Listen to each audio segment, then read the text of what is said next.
There's also a story today. I've been wondering about this for the longest time, and it's one of the things that's frankly had me worried about the future of the country. Look at California. Look at what we have learned about California politics just in the last, say, 5 to 10 years, how left-wing it is and how left-wing it is trending.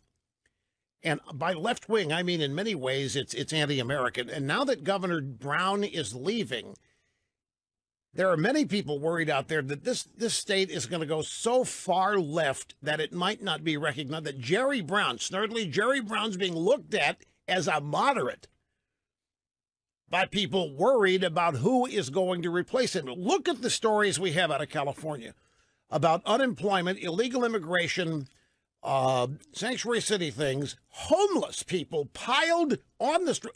In San Francisco, it got so bad, they had to create a map to show people where piles of excrement were so that tourists and people walking around could avoid it. There is so much poop on the streets in San Francisco, a map was created to help people avoid it. In Los Angeles, homeless problem that just continues to skyrocket. The tax rates are just exorbitantly high. And if you don't live in one of the power centers, San Francisco, Silicon Valley, Los Angeles, San Diego, that whole area of the Southern California coast, if you live inland, you live in many ways in a third world country. So my question has always been, why do people stay there?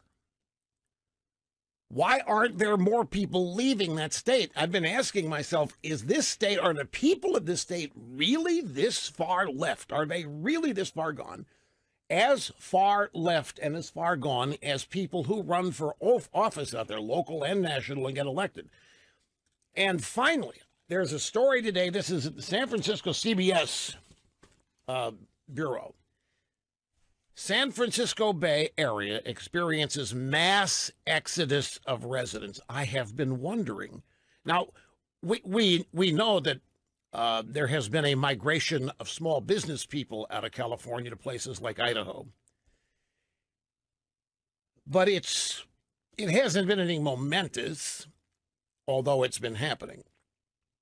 But this story out of San Jose, the number of people packing up and moving out of the Bay Area just hit its highest level in more than 10 years. Carol Dayback, 40 years living in San Jose, she's now part of the mass exodus that is showing no signs of slowing down. She's a retired engineer moving to Tennessee. Said, I loved it here when I first got here. I really loved it here, but it's just not the same. And one of the things that's driving people out, and not on reflection, I'm not surprised it's not being reported. What's driving people out is this sanctuary city stuff. And the open-armed welcome and open invitation to the dregs of the world to come to California. Who would want to stay there in these circumstances? And I have been perplexed and surprised that we haven't heard of more people leaving. Would you want your neighborhood infested with the world's worst? And would you want the government of your neighborhood openly welcoming them and then offering to shield them from the law? Particularly if it's federal law. Would you want your mayor, your town council, shielding the dregs, the gangs, the abject poverty, the human debris that's finding its way in because the state government is sending an everyday open extended invitation? Why stay? Well, it turns out people aren't.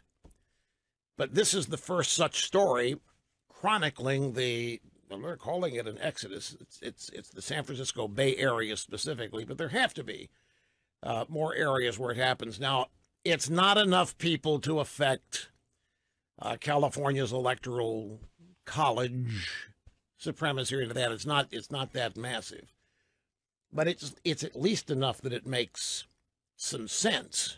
It's just one of these things that's been gnawing at me for a number of years. I've never voiced it because I never saw any evidence that it was happening, but it did make sense.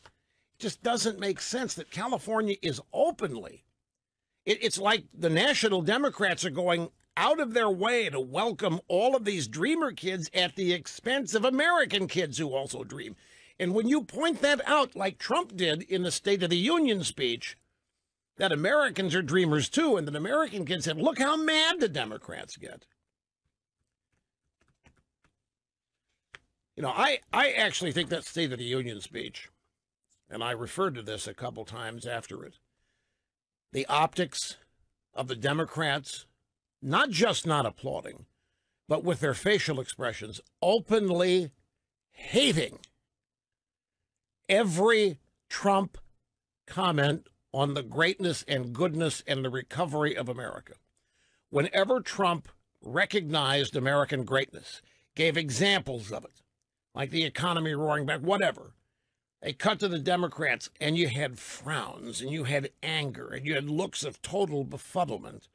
You had people sitting on their hands.